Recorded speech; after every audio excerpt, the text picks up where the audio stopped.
Yes, yes. So I would like to first invite Dr. Raj Agarwal ji. Again, a round of applause for Dr. Raj Agarwal ji before he starts his session.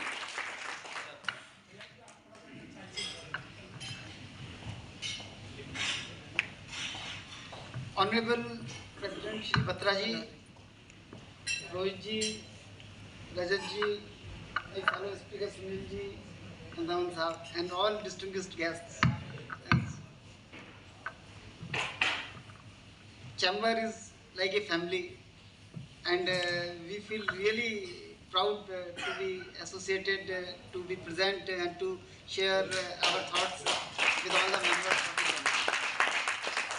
It is our privilege that you invite us, and we share the whatever little knowledge we have, we share with all of you.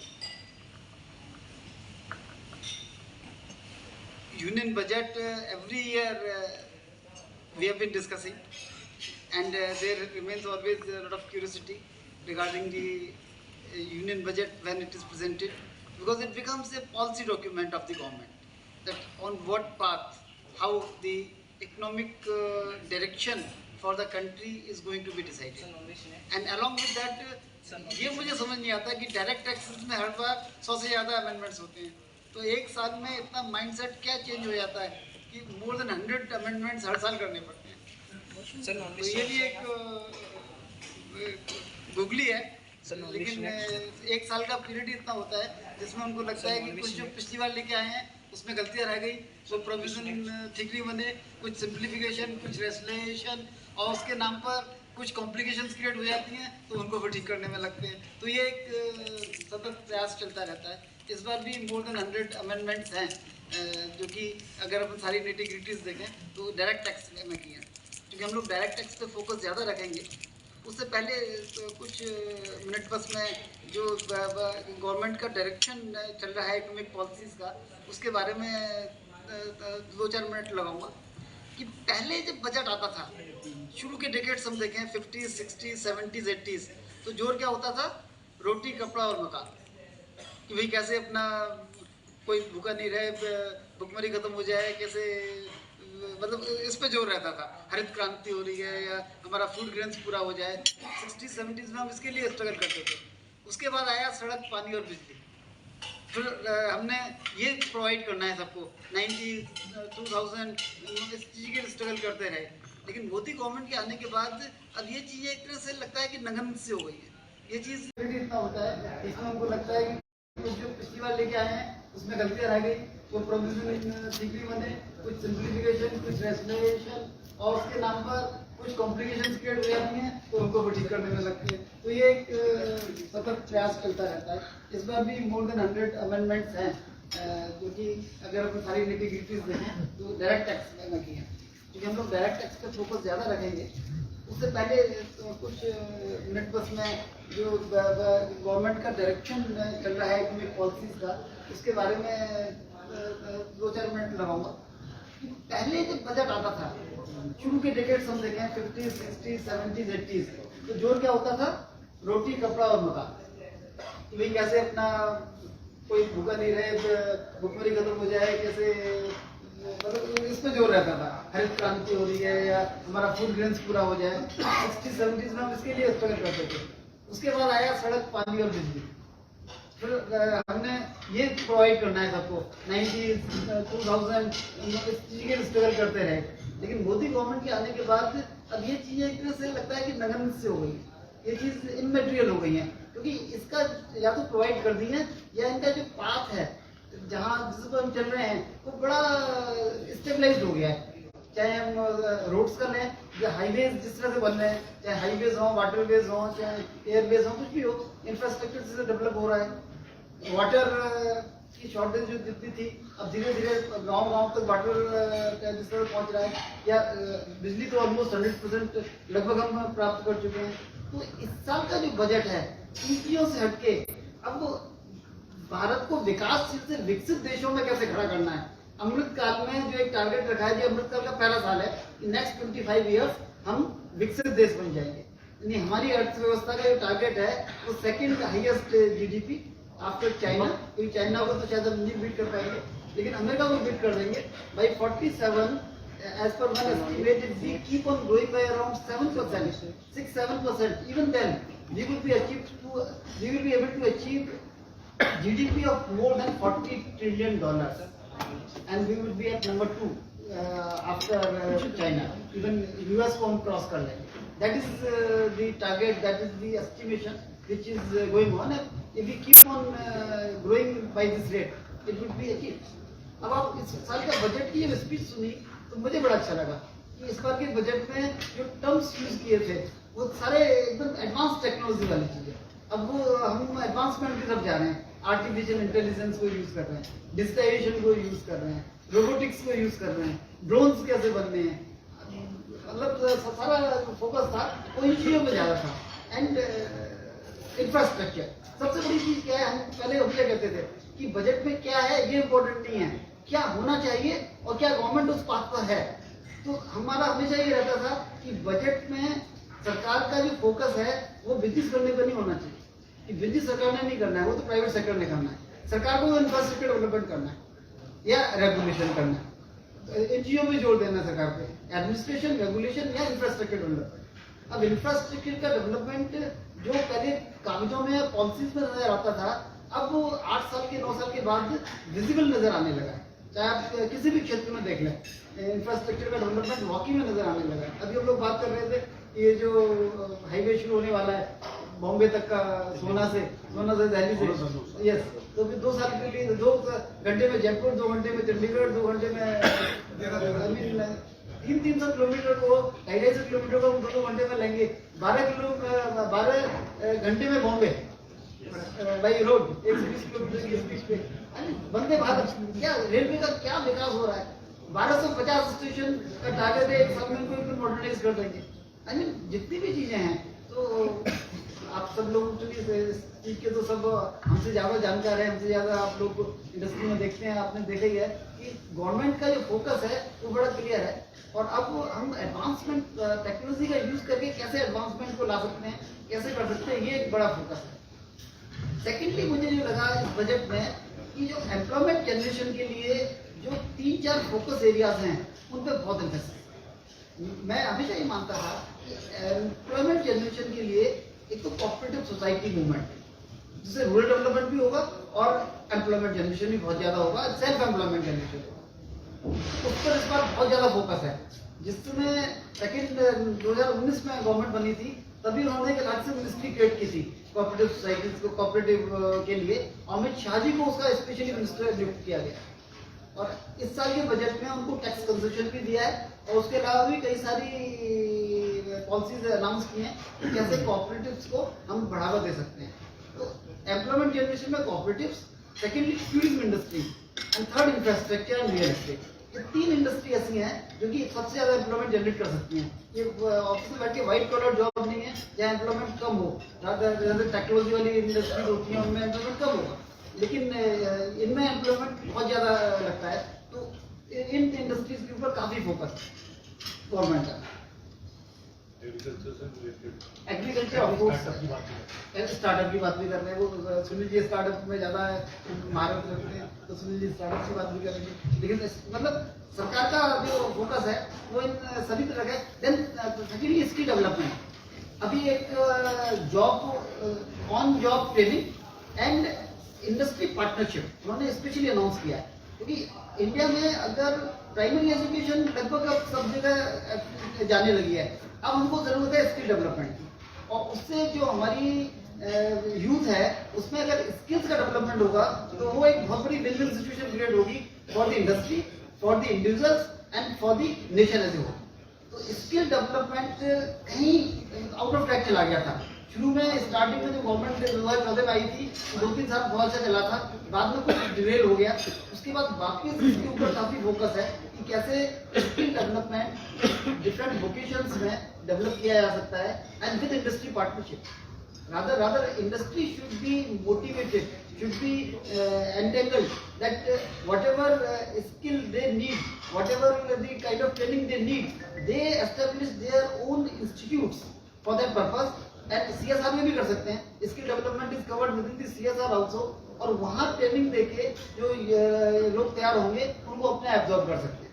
तो उसके लिए कोई definite scheme government ने लाने के लिए planning में है ये चीज, जिससे कि ये विन विन सिचुएशन सबके लिए होगी। तो लेट अस सी किस तरह से ये चीजें मूव करती हैं। देन सबसे ज्यादा इम्पोर्टेंट जो चीज है वो मैं हमेशा बताता हूँ, हर बार कहता हूँ कि हर चीज का जो भी आपको आंसर मिलता है, अगर हम इसको इस तरह से देखें कि गवर्नमेंट का जितना भी रेवेन्यू आता है वो कहाँ से आता है? टैक्सेस से आता है। गवर्नमेंट जो चलती है टैक्सेस से चलती है, और टैक्स देने वाली मुश्किल से 1 लाख बिग HNI होंगे, हाउसेस तो खैर 100 ही होंगे, लेकिन आप 1 लाख मान लीजिए। मतलब जो बिजनेस की रिस्क लेते हैं, मेरा हमेशा ये मानना रहता है कि जो बिजनेसमैन है, जो इंडस्ट्रियलिस्ट है, उसको जितनी इज्जत या जितनी रिकॉग्निशन मिलनी चाहिए देश में उतनी नहीं मिलती हमारे, क्योंकि गवर्नमेंट की सारी इनकम उसी बिजनेस कम्युनिटी से, बिजनेस सेक्शन से, बिजनेस जो लोग करते हैं उनसे होती है। और जो बिजनेस करते हैं वो अपनी रिस्क पर एम्प्लॉयमेंट जनरेट कर रहे हैं, और employment generation is the biggest thing for the development of the country. तो जो अपनी रिस्क पर, क्योंकि अगर 100 लोग बिजनेस में आते हैं तो 50 फेल भी होते हैं, लेकिन जो फेल होते हैं उनको नहीं देखते क्योंकि वो उन्होंने रिस्क ली। तो जो लोग 50 लोग रिस्क ले रहे हैं, 100 लोग, और रिस्क लेके अगर देश की प्रगति में वो योगदान दे रहे हैं, तो उनको जितना रिकॉग्नाइज करना चाहिए जो एम्प्लॉयमेंट जनरेशन कर रहा है, शायद हमारे यहाँ उतना नहीं करते। उसका एक बहुत बड़ा रीजन ये है कि कुछ लोग मैल प्रैक्टिसेस में भी रहते हैं, तो गवर्नमेंट सबको फिर वो उसी दृष्टि से देखने लगती है, उसी तरह से उसी निगाह से देखने लगती है। अदरवाइज जो गुड कॉर्पोरेट गवर्नेंस वाली इंडस्ट्रीज है और उनके जो बिजनेसमैन हैं, उनके जो ओनर्स हैं, उनका जितना सम्मान होना चाहिए उतना नहीं होता। और सेकेंडली जो ease of doing business provide करनी चाहिए, जिससे कि लोगों में एंटरप्रेन्योरशिप आए। आज में बहुत मेरे पास लोग आते हैं जो कहते हैं यार हम कुछ फंड्स दुबई ट्रांसफर करना चाहते हैं, हम कुछ फंड्स बाहर रखना चाहते हैं, या कुछ इन्वेस्टमेंट हम एक चाहते हैं कि लंदन में भी एक हाउस हो, या अमेरिका में भी हो, या दुबई में भी हो। बड़ा पेन होता है इस बात से। अगर हम यहाँ सब कुछ कर रहे हैं, यहाँ बिजनेस कर रहे हैं, तो हम बाहर फंड्स को अगर ले जाते हैं तो देश के डेवलपमेंट से तो हम कट रहे हैं ना, उससे तो हम अलग हो रहे हैं ना। तो लीगली अलाउड है, बात वो नहीं है। जो लिबरलाइज्ड स्कीम है उसमें $2.5 लाख पर पर्सन अलाउड है without the permission of RBI। उसके ऊपर 20% टैक्स लगा दिया इस साल, 20% टैक्स लगा दिया। मतलब टैक्स नहीं है, TCS है, लेकिन जो भी रेमिटेंसेस होगी उस पर 20% टैक्स कलेक्शन होगा, वो कटेगा और आप इसका क्रेडिट ले सकते हैं एज एडवांस टैक्स। मतलब वो ट्रांसपेरेंसी आ जाएगी, डिक्लेरेशन में आ जाएगा, तो इस साल कर दिया है। लेकिन my only point is government word phrase तो हमेशा यूज करती है कि we are doing it for ease of doing the business, we are doing it for creating business friendly environment. लेकिन ग्राउंड लेवल पर अगर हम देखें तो शायद ही कोई सहमत होगा कि जो ईज मिलनी चाहिए या बिजनेसमैन को जितना एक बिजनेस फ्रेंडली एनवायरनमेंट मिलना चाहिए वो अभी लैकिंग कर रहा है।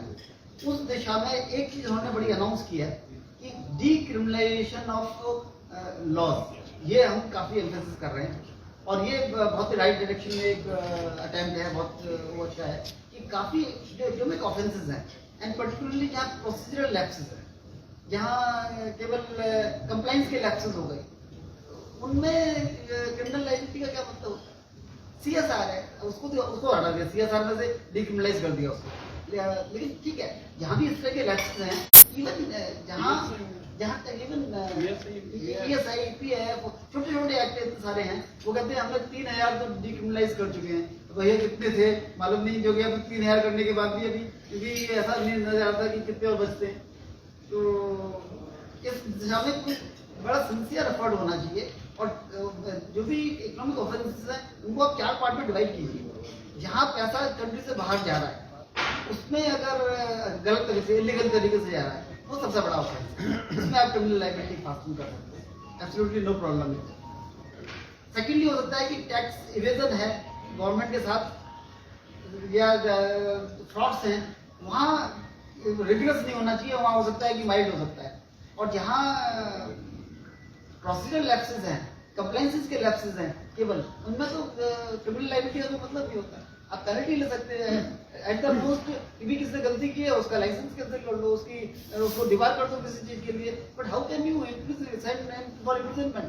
और होता क्या है उस प्रोसेस में, कितने लोगों को इम्प्रिजनमेंट होता है? द प्रोसेस ही अपने आप पेनफुल होता है। 10 साल 15 साल 20 साल तक आप हर महीने को 2 महीने में कोर्ट जाते रहो, वहां से लगाते रहो, उसके बाद बेल लेते रहो, और जुडिशरी का जो करप्शन है उसको देखते रहो। आप जो प्रोडक्टिवली अपनी टाइम को यूज कर सकते हैं वो यूज नहीं कर पाते हैं, रादर इन अनप्रोडक्टिव चीजों में पड़ के रह जाते हैं। And you are doing with good intention, उसमें अगर लैप्सेस कुछ हो गए where there is no financial fraud, then there should not be any criminal liability. And thinking of the government ये है, ऐसा नहीं है कि नहीं है, लेकिन धीरे धीरे उसको उतार रहे हैं, धीरे धीरे ला रहे हैं। कुछ चीज़ों को किया है और मे बी कि कुछ समय में कुछ चीज़ों को और कर देंगे, बाकी चीज़ों को और कर देंगे। और भी बहुत सारे अनाउंसमेंट्स इकोनॉमिक्स से रिलेटेड है, लेकिन मैं सोचता हूँ कि शायद उसके ऊपर हम ज़्यादा डिटेल में नहीं जाते। जो भी इसके ऊपर अनाउंसमेंट्स हुए हैं, और सुनील जी डायरेक्ट टैक्सेस के बारे में जो सुनील जी और हम डिस्कशन करेंगे, तो हम इंटरेक्टिव बनाते हैं इसको, एक एक प्रोविजन को लेके पहले सुनील जी ब्रीफ कर देंगे, उसके बाद जो भी होगा आप लोगों की क्वेरी होगी वो या जो मेरा इनपुट होगा वो हम दे देंगे, जिससे कि एक फ्रेश मतलब जो भी उसकी इंट्रिकेसीज हैं प्रोविजन की, प्लेन प्रोविजन तो धीरे धीरे सबको मालूम पड़ जाता है, उसकी जो इंट्रिकेसीज हैं उनको हम डिस्कशन करें। तो सुनील जी आप शुरू करो। माइक एक बार राज्य की तारीफ डाली बार बार डाले की तारीफ। Again, a round of applause for Sunil ji. Yes, yes. Welcome Sunil ji. Honorable President Shri S.K. Batra ji, Secretary Rohit Munkal ji, Shri Dhawan Saab, Rajat ji Trezor, and my guru. Actually, I learned tax from Mr. My guru Raj ji, and it's my privilege कि मैं अपने गुरु के साथ decision कर रहा हूँ, and he give me the opportunity to speak before him. And as far as 50 is concerned, as Raj ji said, it's our extended family. और सबसे पहला सेमिनार हम फैमिली में कर रहे हैं। इट्स ए काइंड ऑनर राज की पहला सेमिनार है इस बजट सेशन का। जब राज्य ने कहा कि ये बजट अमृत काल का बजट है, और जो बजट का साइज या जो हमारे जीडीपी का साइज है वो 3.5 ट्रिलियन, ऑलमोस्ट 275 लाख करोड़, और हम प्रोजेक्ट कर रहे हैं अगले साल को 300 लाख करोड़। ठीक है, और मैं हमेशा कहता हूँ कि जो हमारी रियल जीडीपी की ग्रोथ है वो 6 to 7% हम प्रोजेक्ट कर रहे हैं, आईएमएफ भी प्रोजेक्ट कर रही है। और जो nominal GDP with inflation that will be around 10 to 11%। तो अगर हम 10-11% से ग्रोथ करते हैं तो जो मैथमेटिक्स का फार्मूला है कि हर 7 साल में हम डबल करते चले जाएंगे, तो अगले 21, 22, 25 सालों में हम 40 ट्रिलियन पहुंच जाने चाहिए। It's very simple formula, provided all the factors remain the same. और सेकेंडली जो बात हुई है, जैसे हमारे माननीय मोदी जी कहते हैं कि डबल इंजन की सरकार, तो आईएमएफ ने कहा है कि India is going to be the engine, growth engine of the world. This is really a very good sign for the country कि हम ग्रोथ इंजन बने हैं पूरी दुनिया में। Now coming to the tax proposals, राज्य ने कहा कि मोर देन 100, एक्चुअली 114 अमेंडमेंट्स है जब हम इसको फाइन प्रिंट में पढ़ते हैं। और सबसे ज्यादा जो चर्चा में कल रहा वो था न्यू टैक्स रिजीम, कि नया टैक्स रिजीम आ गया और मिडिल क्लास को बहुत राहत मिली, बड़ा फायदा हो गया। तो नया टैक्स रिजीम क्या है, 115 BAC में सरकार ने कहा है, और जितने भी चेंजेस आए हैं वो नए टैक्स रिजीम को लेके आए हैं। पुराना रिजीम एज इट इज है, इवन जो सरचार्ज कम किया है 42.7% वाला, वो भी नए रिजीम के लिए। ये कहा है कि अब 2.5 लाख का स्लैब पुराने रिजीम में चलेगा, नए रिजीम में 3 लाख का स्लैब। और ये कहते हैं 7 लाख तक की टैक्स की एग्जम्पशन है। बेसिकली एग्जम्पशन नहीं है, वो आपको 87A का बेनिफिट बढ़ाया गया है, यानी 3 लाख का स्लैब, और जो 7 लाख पे आपकी जो इनकम बनती है अभी जो बनेगी 25,000 रुपए नए स्लैब में, उसको 25,000 कर दिया। पहले हमको मिलती थी 12,500 रुपए की 87A में, यानी 5 लाख तक अगर आपकी total income, taxable income 5 lakh होती थी तो टैक्स 12,500 बना और 12,500 की छूट मिल जाती थी आपको।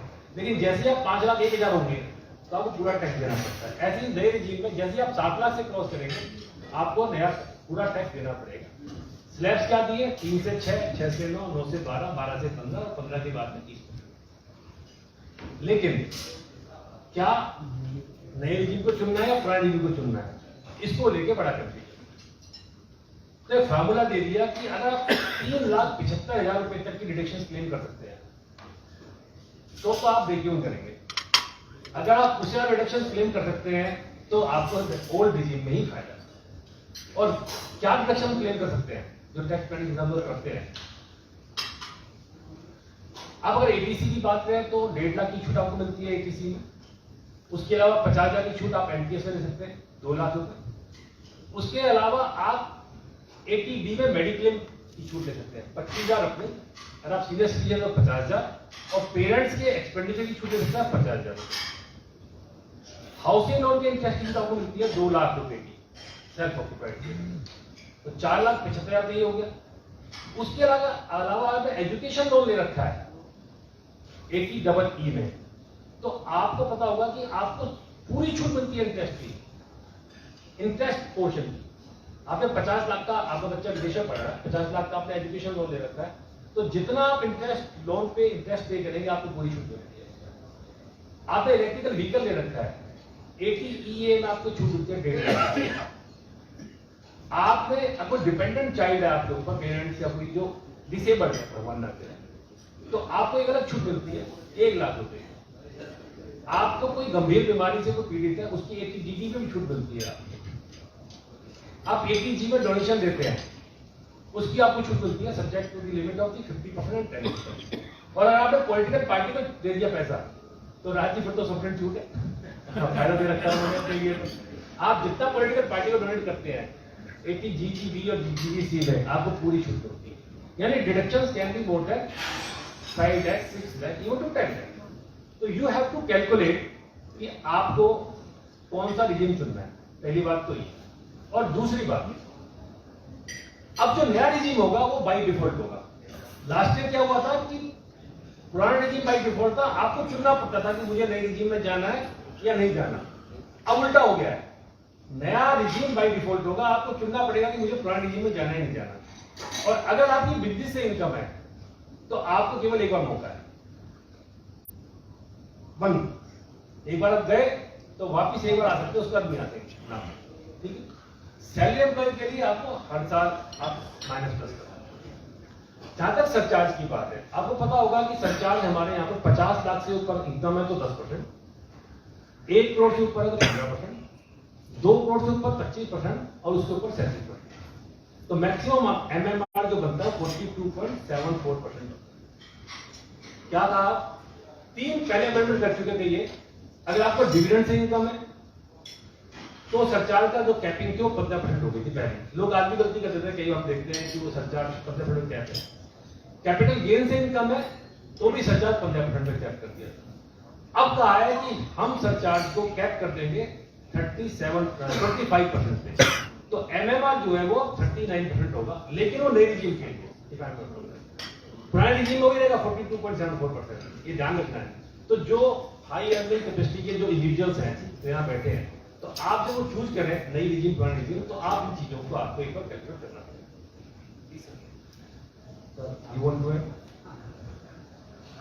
एक प्रश्न सबके उसमें आ रहा होगा, यानी गवर्नमेंट ने 2 रिजीम क्यों किए हुए हैं? ओल्ड रिजीम, न्यू रिजीम, ये सारा इतना कॉम्प्लिकेशन, इतना कंफ्यूजन क्यों क्रिएट किया हुआ?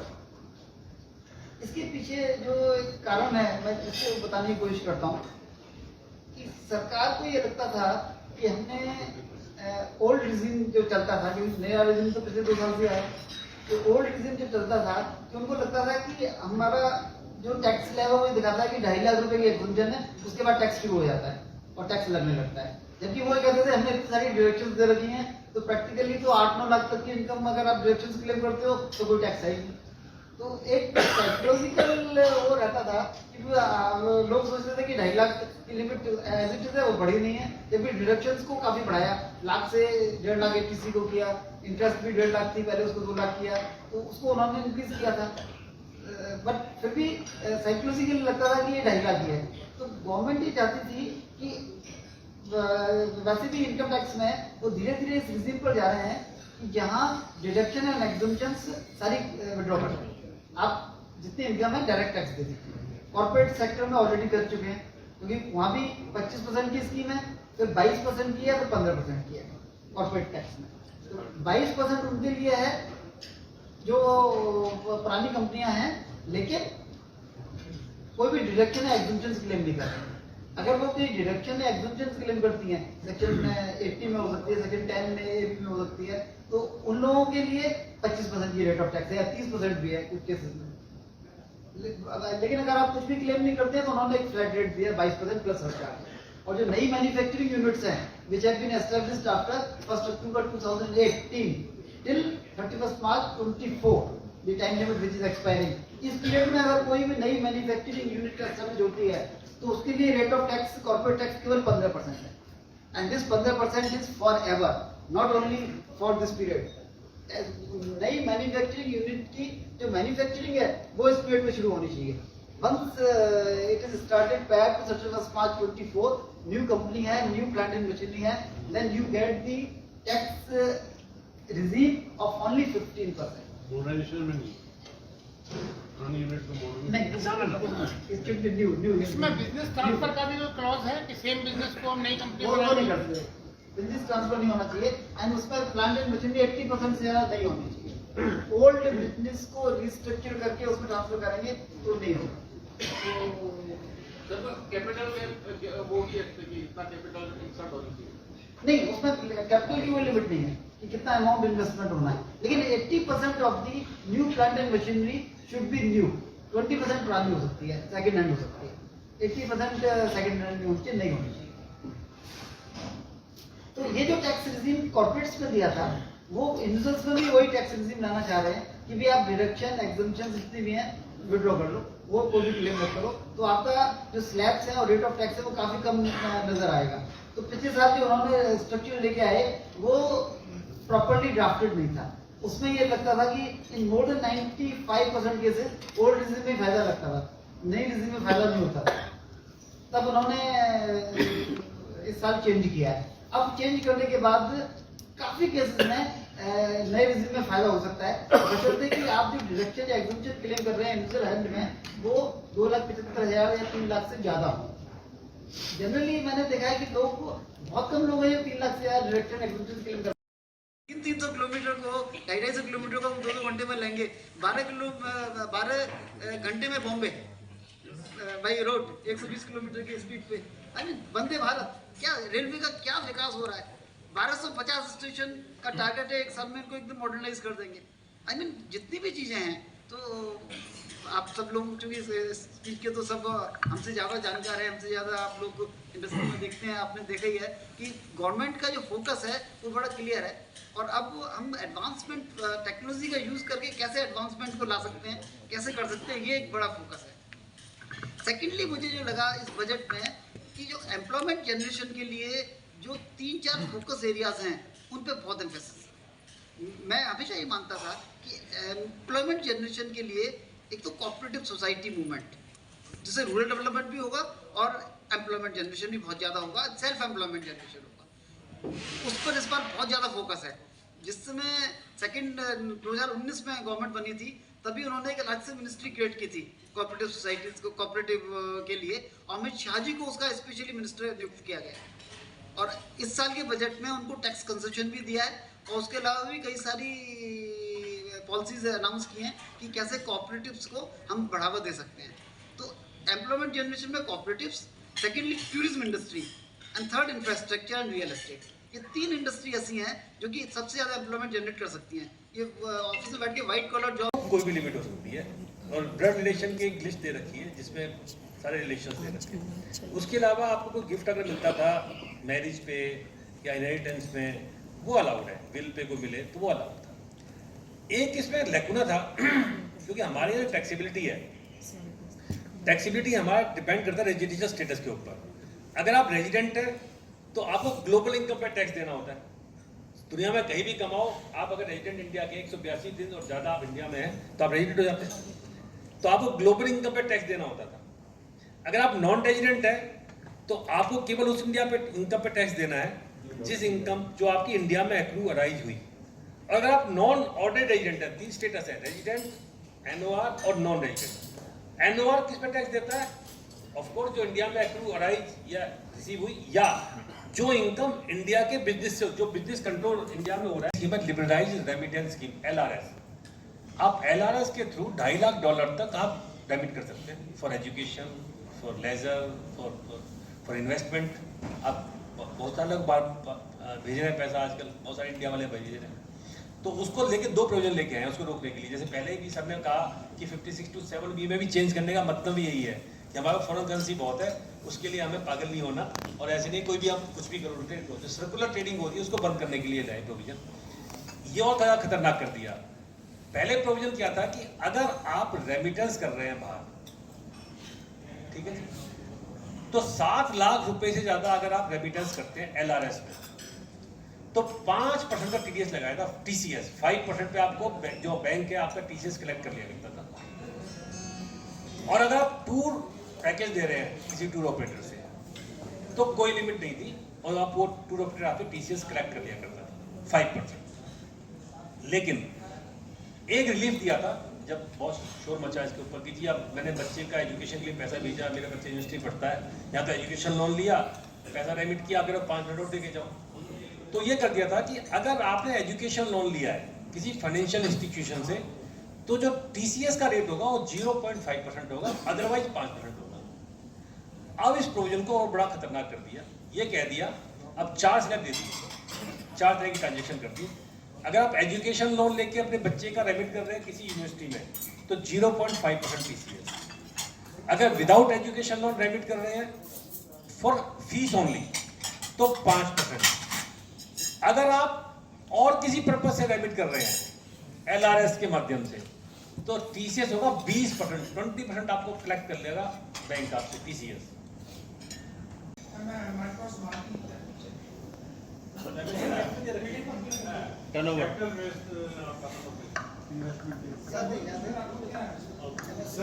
बोरोइंग है, इसको आप ड्यू डेट से पहले आप जमा करवा देते थे रिटर्न फर्निशिंग की, तो आपको छूट मिलती है। और जहाँ तक एम्प्लॉयज कंट्रीब्यूशन का सवाल है, उस पर बड़ा लंबा लीगल बैटल चलता था कि अलग अलग इंटरप्रिटेशन थी। हाई कोर्ट ने कहा, और आज तक बहुत सारे केस जीते हैं उसके ऊपर, सौमिल ने भी जीते हैं कि नहीं नहीं वो तो जी बिफोर ड्यू डेट भी हम अलाउ कर देंगे। बाद में सुप्रीम कोर्ट का डिसीजन आ गया चेकमेट के केस में, अब कह दिया कि एम्प्लॉयज चेकमेट ही कर दिया उसको।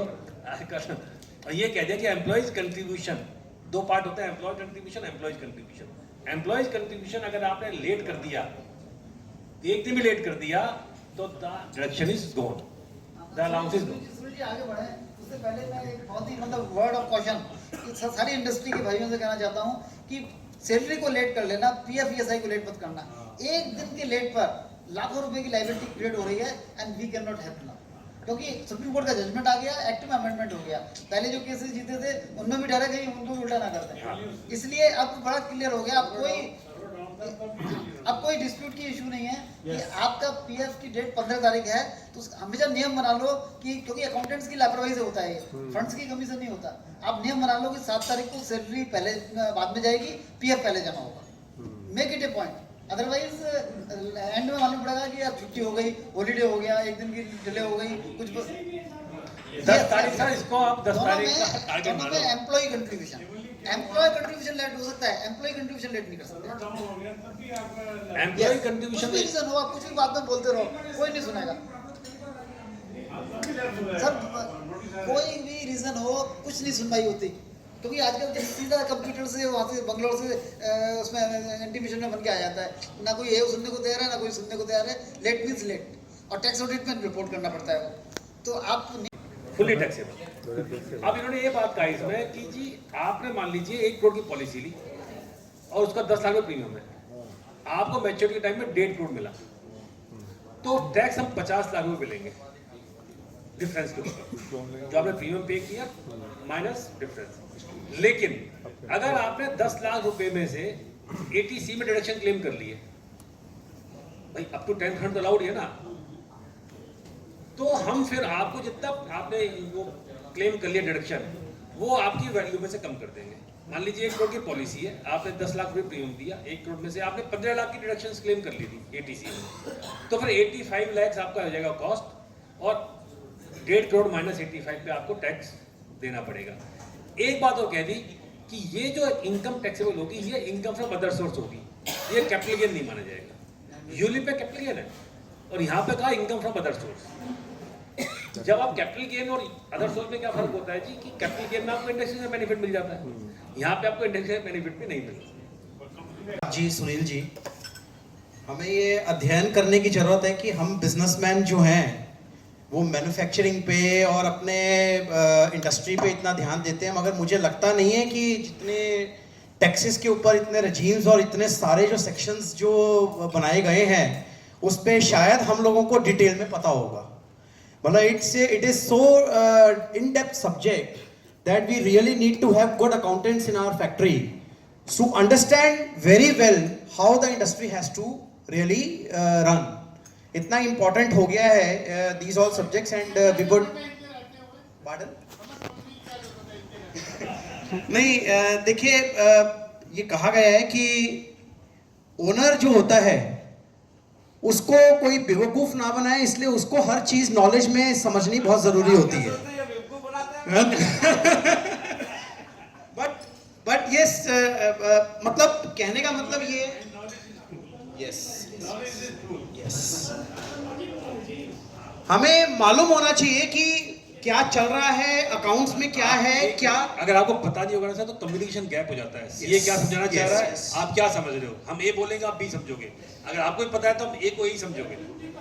बिल्कुल। So we have discussed almost 2 घंटे हमें ऑलमोस्ट हो गए हैं डिस्कशन करते हुए, और यही एक ब्यूटी राज जी सुनील जी की है कि हमने 3 महीने पहले राज जी का एक सेमिनार रखा था टैक्स इनकम टैक्स रजाइम के ऊपर। 4:15 बजे हमने शाम को सेमिनार स्टार्ट किया, 6:30 हो गए थे और उसके बाद भी किसी का भी इंटरेस्ट नहीं था कि वो सेमिनार को बंद किया जाए। मतलब it was so interesting going on कि लग रहा था कि और 1 घंटा भी अगर चले और राज जी को अगर हम सुने तो it is worth it listening to Raj Agarwal ji. तो आज हमने इस सेशन के थ्रू मेजरली सेक्शंस अगर मैं बात करूं तो सेक्शन 43B MSME के ऊपर, section 80 IC, section 54, section 206C, section 48A, section 115B, correctly या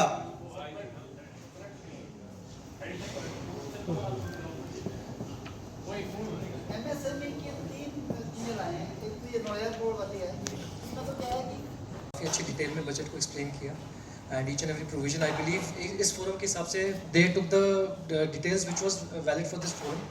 और टेक्निकल डिटेल्स आई हैं, टेक्निकल अमेंडमेंट्स आई है इस बजट के अंदर जो कि डिफरेंट फोरम पे डिस्कस की जाएंगी। But again looking at this budget is a forward looking budget and Modi government एक स्कीम लेके आई थी मेक इन इंडिया। अब जिस हिसाब से ये फॉरेन रेमिटेंसेस पे इन सब चीज़ों पे ला रहे हैं तो learn in India and consume in India, that is the way forward which I believe is gonna be the future. Thank you.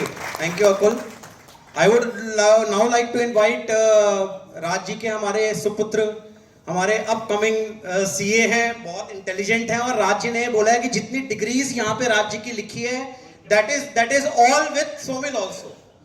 तो सोमिल भी वो सारी डिग्रीज कैटर करते हैं, तो सोमिल प्लीज।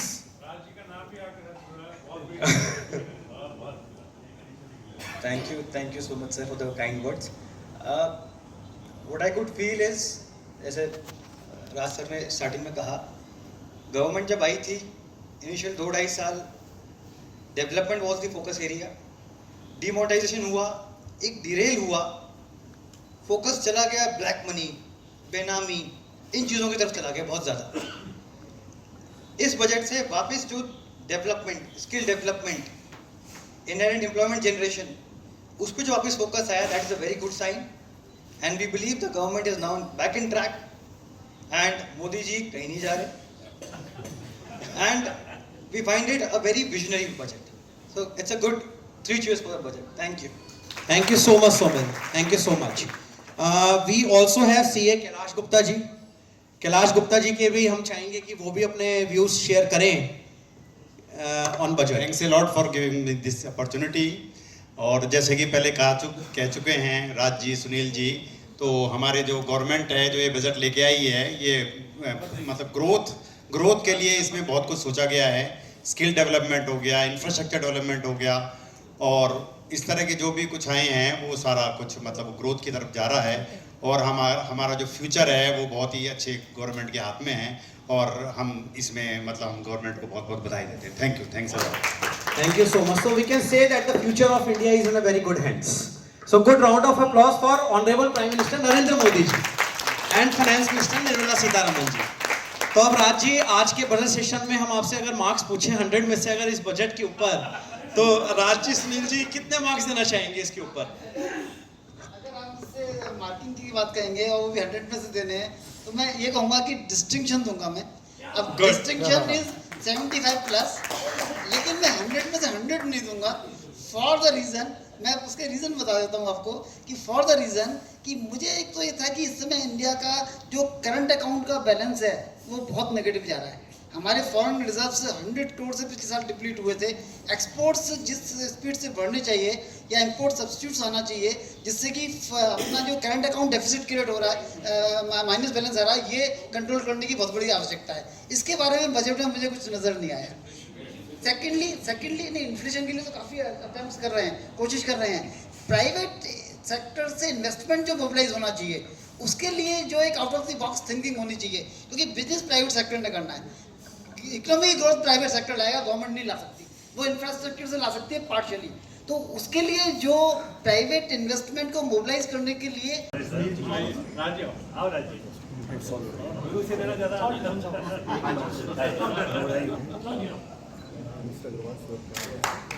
यस प्लीज सच आपने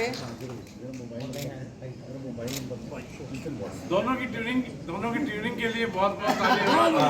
बस 2 मिनट के लिए और बैठे हम, मेरा रिक्वेस्ट है 2 मिनट के लिए बैठे।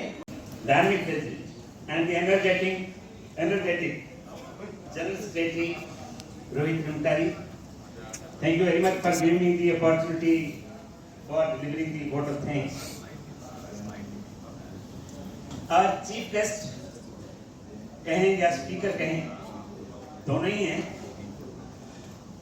Doctor CA Raj Agarwal ji and CA Sunil Garg ji, जिन्होंने आज बजट सेमिनार में आपको विस्तार से, बड़ी गहराई से एक्सप्लेन किया। और ये मेरा दावा है, I feel very sure about it that we all of us will be benefited with their views, with their explanation of budget details.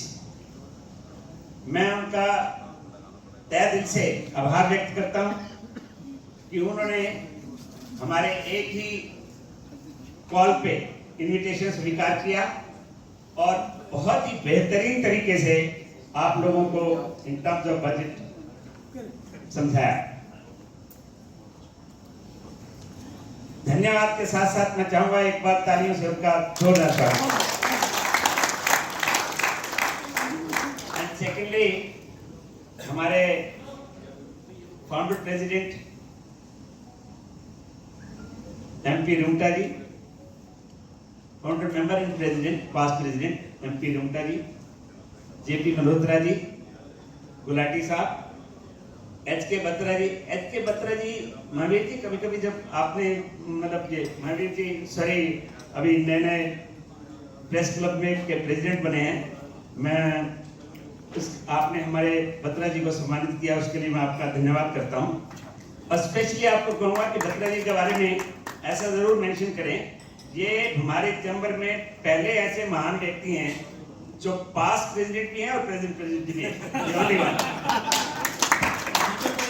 इसलिए मुझे ये सब कहना पड़ता है, बत्रा जी, रुंगटा जी, Malhotra ji, they are the guiding force of this Faridabad chamber of commerce and industry.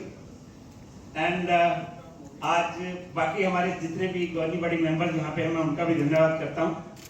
हमारे Kishan Kaushik ji, IMT industries association के president, उनका भी धन्यवाद करता हूँ। वीरभान जी, पास्ट प्रेसिडेंट, योगेश गुप्ता जी, शंकर खंडेलवाल जी, और भी बहुत सारे जितने भी अटेंडीज यहाँ पे हैं, मैं उन सबका तहे दिल से धन्यवाद करता हूँ। और स्पेशली मैं राज अग्रवाल जी और सुनील गर्ग जी के लिए कहूँगा, जो हमारे चैम्बर का हिस्सा भी हैं, ये ऐसे लोग हैं as far as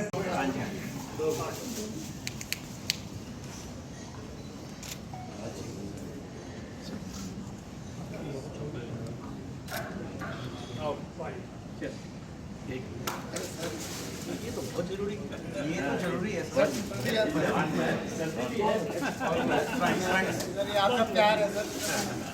yes please, yes look at please sir, yes please sir, आप पीछे से साथ में आ जाइए इधर प्लीज। हाँ जी, यस प्लीज सर, सामने प्लीज। Thank you. और बाकी सदस्यों ने बहुत अच्छे तरीके से सुना।